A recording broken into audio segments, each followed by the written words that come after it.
Hello everyone, welcome to our YouTube channel study with Sandeep sir.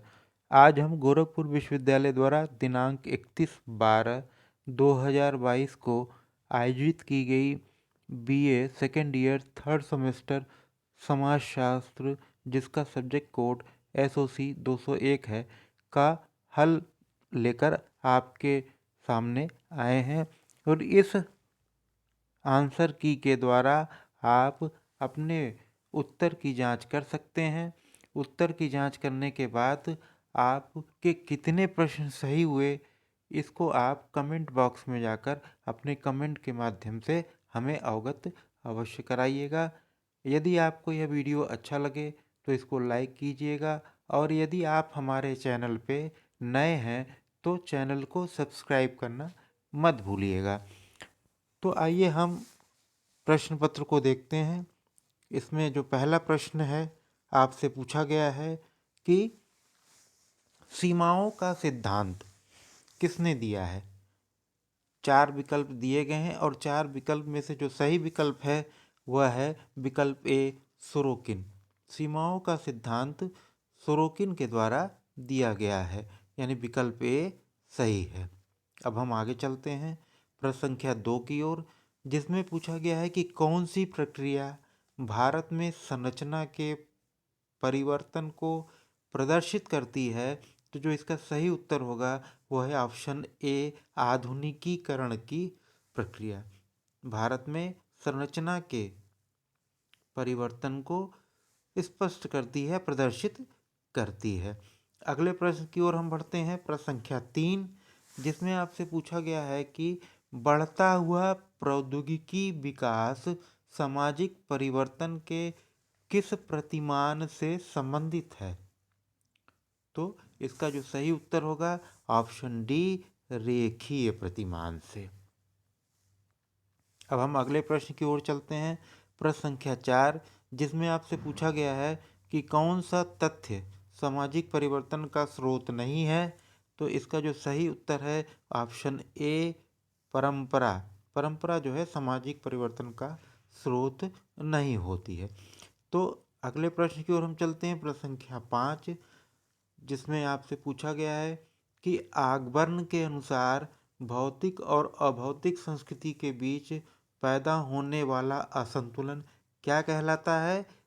तो भौतिक और अभौतिक संस्कृति के बीच जो असंतुलन होता है उसको हम लोग सांस्कृतिक विलंबना के नाम से जानते हैं। तो इसका सही जो विकल्प होगा वो होगा विकल्प बी, सांस्कृतिक विलंबना। प्रश्न संख्या 5 का सही उत्तर है विकल्प बी, सांस्कृतिक विलंबना। अब हम आगे चलते हैं प्रश्न संख्या 6 की ओर, जिसमें आपसे एक पुस्तक का नाम, लेखक का नाम पूछा गया है कि मॉडर्नाइजेशन इन इंडियन ट्रेडिशन, इस पुस्तक के लेखक कौन है। तो इस पुस्तक के लेखक योगेंद्र सिंह हैं, यानी प्रश्न संख्या 6 का जो सही उत्तर होगा विकल्प सी, योगेंद्र सिंह। अब हम आगे चलते हैं प्रश्न संख्या 7, जिसमें आपसे पूछा गया है कि किस विद्वान ने सांस्कृतिक विलंबना का सिद्धांत प्रस्तुत किया। तो अभी इसी प्रश्न पत्र में प्रश्न संख्या 5 में हमने इसको देखा था, और यहाँ अब उस विद्वान का नाम पूछ लिया जिसने सांस्कृतिक विलंबना के सिद्धांत को दिया है। तो इसका जो सही उत्तर होगा ऑप्शन बी, आगबर्न ने। आगबर्न ने सांस्कृतिक विलंबना का सिद्धांत प्रस्तुत किया है। तो ये सही उत्तर हो गया आपका प्रश्न संख्या 7 का बी ऑप्शन। अब हम आगे चलते हैं प्रश्न संख्या 8, जिसमें आपसे पूछा गया है कि कौन सी दशा सामाजिक प्रगति की अवधारणा से संबंधित नहीं है। तो इसका सही उत्तर होगा ऑप्शन बी, न्यूनतम जनसंख्या सामाजिक प्रगति की अवधारणा से संबंधित नहीं होती। अब हम अगले प्रश्न की ओर चलते हैं, प्रश्न संख्या 9, जिसमें आपसे पूछा गया है कि एशियन ड्रामा पुस्तक के लेखक का नाम है। जो 4 विकल्प दिए गए हैं उसमें से सही आंसर है विकल्प बी, गुन्नार मिर्डल। इन्होंने एशियन ड्रामा नामक पुस्तक लिखी है। तो यानी ऑप्शन बी, प्रश्न संख्या 9 का सही उत्तर होगा ये। अब हम अगले प्रश्न की ओर चलते हैं, प्रश्न संख्या 10, जिसमें आपसे पूछा गया है कि निम्न जातीय द्वारा जिस जाति को अपना मॉडल मानकर उसके व्यवहार प्रतिमान का अनुकरण किया जाता है, संस्कृतिकरण की अवधारणा के अनुसार उसे क्या कहा जाता है? तो जो विकल्प दिए गए हैं उसमें से आपका सही विकल्प जो है वो है ऑप्शन डी, प्रभु जाति। प्रभु जाति को निम्न जातियां अपना रोल मॉडल मान के उनके व्यवहार का अनुकरण करती हैं संस्कृतिकरण में। यही बात श्रीनिवासन ने अपनी अवधारणा जो संस्कृतिकरण की उन्होंने दी है उसमें स्पष्ट की है। तो हम अगले प्रश्न की ओर चलते हैं, प्रश्न संख्या 11, जिसमें आपसे पूछा गया है कि जिस प्रक्रिया के आधार पर किसी समुदाय में जाति गतिशीलता की माप की जा सकती है उसका नाम है। तो जो विकल्प दिए गए हैं 4, उसमें से सही आंसर है ऑप्शन डी, संस्कृतिकरण। अब हम अगले प्रश्न की ओर चलते हैं, प्रश्न संख्या 12, जिसमें आपसे पूछा गया है कि मार्क्स के अनुसार सामाजिक परिवर्तन का मुख्य कारक है। तो मार्क्स ने सामाजिक परिवर्तन के जो मुख्य कारक माना है वो है वर्ग संघर्ष। जो 4 विकल्प आपके दिए गए हैं उसमें सही उत्तर है ऑप्शन ए, वर्ग संघर्ष। अब हम अगली ओर प्रश्न की ओर चलते हैं, प्रश्न संख्या 13, जिसमें आपसे पूछा गया है कि निम्नांकित में से विकास के लिए कौन सी दशा आवश्यक है। तो विकास के लिए आवश्यक दशा कौन सी है? जो 4 विकल्प दिए गए हैं उसमें से सही विकल्प है ऑप्शन ए, नियोजन। नियोजन विकास के लिए आवश्यक दशा है। अब हम अगले प्रश्न यानी प्रश्न संख्या 14 की ओर चलते हैं, जिसमें आपसे पूछा गया है कि निम्नलिखित में से सामाजिक परिवर्तन के चक्रीय सिद्धांत से संबंधित विचारक कौन है? 4 ऑप्शन दिए गए हैं और चारों में आपके दो दो विचारकों के नाम दिए गए हैं। विचारकों का कौन सा वर्ग चक्रीय सिद्धांत से संबंधित है? तो सही जो ऑप्शन होगा ऑप्शन सी, स्पेगलर तथा सोरोकिन। प्रश्न संख्या 14 का ऑप्शन सी, स्पेगलर तथा सोरोकिन सही उत्तर है। प्रश्न संख्या 15 की ओर हम चलते हैं, जिसमें आपसे पूछा गया है कि किसने कहा है उद्विकास कुछ तत्वों का एकीकरण तथा उससे संबंधित वह गति है जिसके दौरान कोई तथ्य अनिश्चित तथा असंबद्ध समानता से निश्चित भिन्नता में बदल जाता है। यह कथन हर्बर्ट स्पेंसर का है। तो जो विकल्प दिया गया है उसमें से सही विकल्प है ऑप्शन बी, हर्बर्ट स्पेंसर। अब हम अगले प्रश्न की ओर चलते हैं, प्रश्न संख्या 16, इसमें आपसे पूछा गया कि जो परिवर्तन सामाजिक मूल्यों के अनुसार इच्छित दिशा की ओर होते हैं उसे कहा जाता है। यानी ऐसा परिवर्तन जो इच्छित दिशा में हो उसको हम लोग बोलते हैं प्रगति। यानी ऑप्शन सी, प्रश्न संख्या 16 का सही उत्तर है। अब हम अगले प्रश्न की ओर चलते हैं, प्रश्न संख्या 17, जिसमें आपसे पूछा गया है कि यह निष्कर्ष किसने दिया कि प्रौद्योगिकी अथवा उत्पादन के तरीकों में होने वाला परिवर्तन सामाजिक परिवर्तन का मूल कारण है। यह निष्कर्ष कार्ल मार्क्स का है और आपका जो सही उत्तर होगा ऑप्शन सी, प्रश्न संख्या 17 का सही उत्तर है ऑप्शन सी, मार्क्स। अब हम आगे चलते हैं, प्रश्न संख्या 18, इसमें आपसे पूछा गया है कि जैविक उद्विकास की अवधारणा से संबंधित हैं। यानी जैविक उद्विकास की अवधारणा से कौन से विद्वान संबंधित हैं? 4 ऑप्शन आपको दिए गए हैं। तो इसमें जो सही उत्तर होगा वो होगा ऑप्शन सी, हर्बर्ट स्पेंसर। प्रश्न संख्या 18 का जो सही उत्तर है ऑप्शन सी, स्पेंसर। अब हम अगले प्रश्न की ओर चलते हैं, प्रश्न संख्या 19, जिसमें आपसे पूछा गया है कि पश्चिमीकरण की प्रक्रिया किस मूल्य से संबंधित है। कौन कौन से मूल्य पश्चिमीकरण से संबंधित है ये पूछा गया है। उसमें ऑप्शन ए दिया गया है मानवतावाद, ऑप्शन बी बुद्धिवाद, ऑप्शन सी ये दोनों, ए और बी दोनों, ऑप्शन डी ए और बी दोनों में से कोई नहीं। तो जो सही उत्तर होगा वो होगा ऑप्शन सी, ए और बी दोनों, यानी पश्चिमीकरण की प्रक्रिया मानवतावाद और बुद्धिवाद दोनों से संबंधित होती है। अब हम अगले प्रश्न की ओर चलते हैं, प्रश्न संख्या 20, जिसमें आपसे पूछा गया है कि निम्नांकित में से कौन सा एक तथ्य सामाजिक परिवर्तन का स्रोत नहीं है। तो इसका सही उत्तर है ऑप्शन ए, परंपरा जो है सामाजिक परिवर्तन का स्रोत नहीं है। अगले प्रश्न की ओर हम चलते हैं, प्रश्न संख्या 21, जिसमें आपसे पूछा गया है कि प्रौद्योगिकी विकास के कारण निम्नांकित में से किस नए वर्ग का प्रादुर्भाव हुआ है। तो इसका सही उत्तर है ऑप्शन सी, मध्यम वर्ग।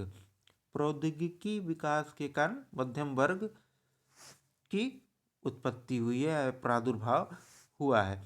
अगले प्रश्न की ओर हम चलते हैं, प्रश्न संख्या 22, जिसमें आपसे पूछा गया है कि वह प्रक्रिया जिसके द्वारा किसी दूसरी संस्कृति के संपर्क में आने के कारण कोई सांस्कृतिक समुदाय अपनी मौलिक संस्कृति से वंचित हो जाता है, उसे कहा जाता है।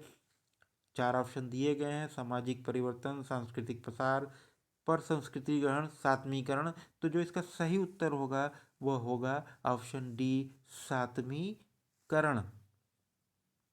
अब हम अगले प्रश्न की ओर चलते हैं, प्रश्न संख्या 23, जिसमें आपसे पूछा गया है कि भारत में पश्चिमीकरण का बढ़ता हुआ प्रभाव निम्नांकित में से किस सांस्कृतिक कारक से संबंधित है। तो इसका जो सही उत्तर होगा ऑप्शन डी, सांस्कृतिक प्रसार से। प्रश्न संख्या 23 का सही उत्तर है ऑप्शन डी, सांस्कृतिक प्रसार। अब हम अगले प्रश्न 24 नंबर की ओर चलते हैं। 24वां प्रश्न, जिसमें आपसे पूछा गया है कि निम्नांकित में से कौन एक भारत में वैश्वीकरण की प्रक्रिया का परिणाम है। तो भारत में वैश्वीकरण की प्रक्रिया का जो परिणाम है वो है संस्कृति का बाजारीकरण, ऑप्शन सी। अब हम अगले प्रश्न की ओर चलते हैं, जिसमें प्रश्न संख्या 25, जिसमें आपसे पूछा गया है कि सामाजिक मूल्यों के अनुसार होने वाले परिवर्तन को कहा जाता है।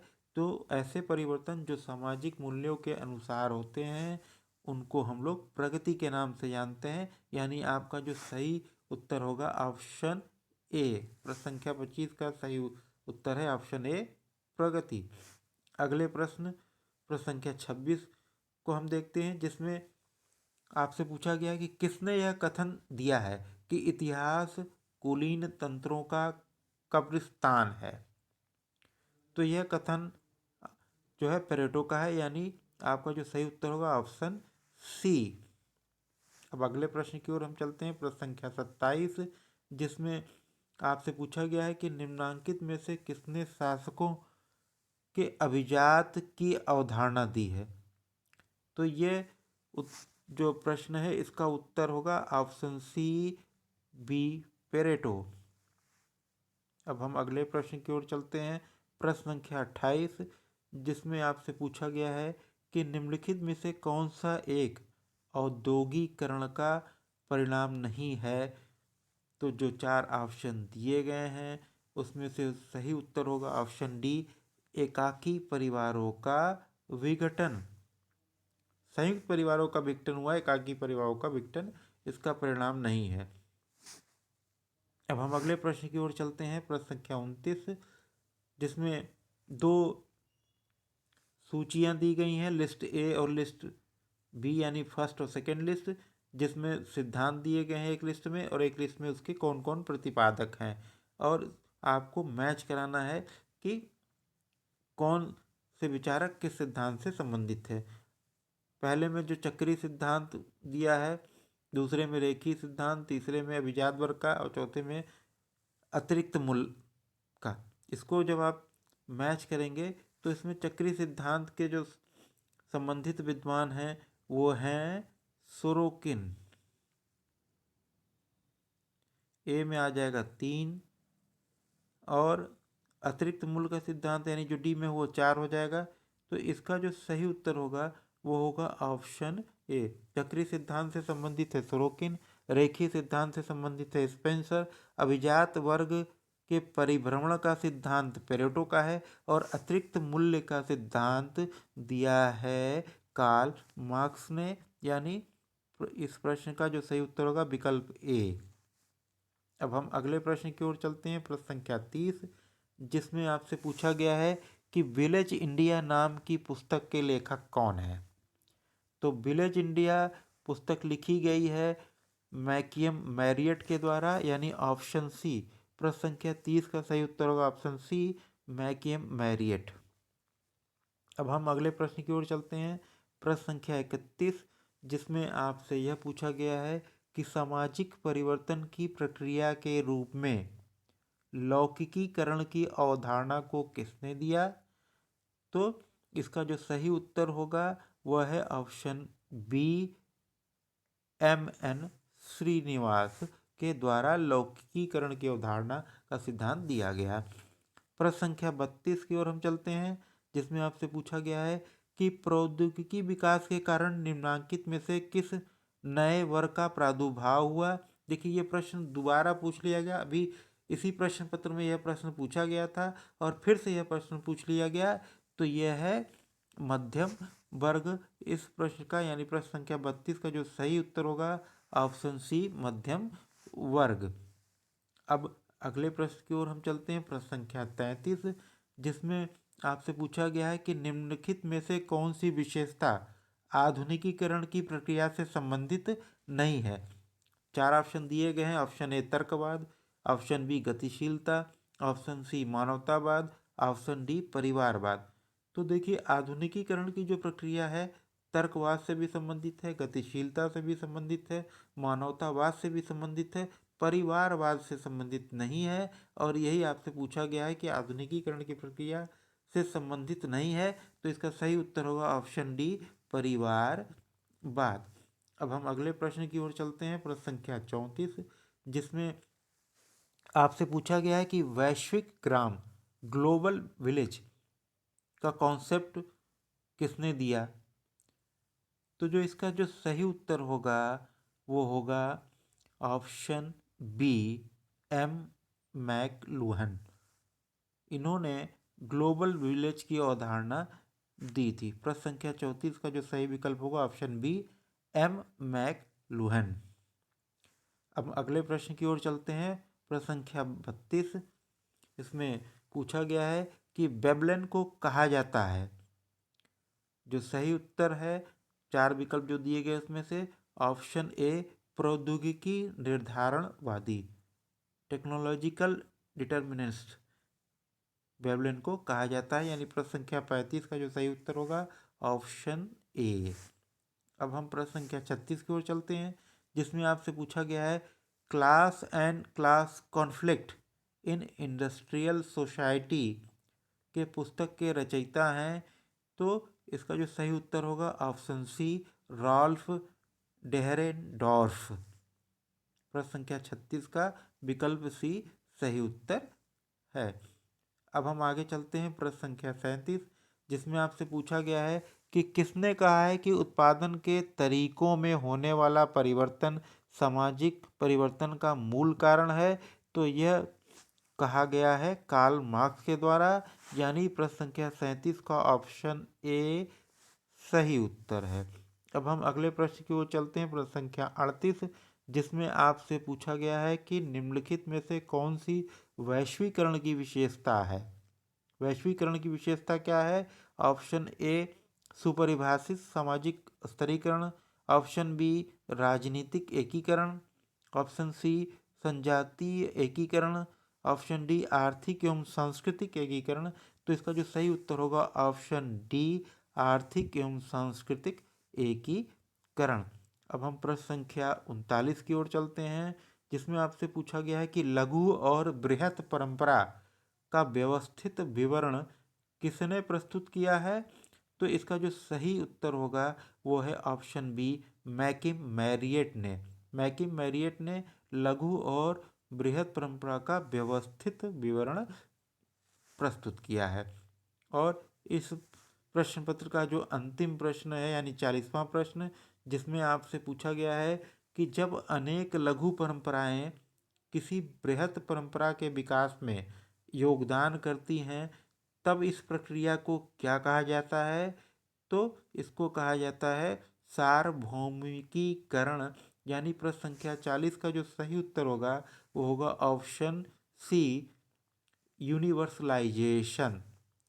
तो ये आपके 40 के 40 प्रश्नों के उत्तर हैं और आप इस आंसर की से अपने प्रश्नों को मिला लीजिए और देखिए कि आपके कितने प्रश्न सही हुए हैं। और आप हमारे चैनल को सब्सक्राइब करना मत भूलिएगा। जय हिंद।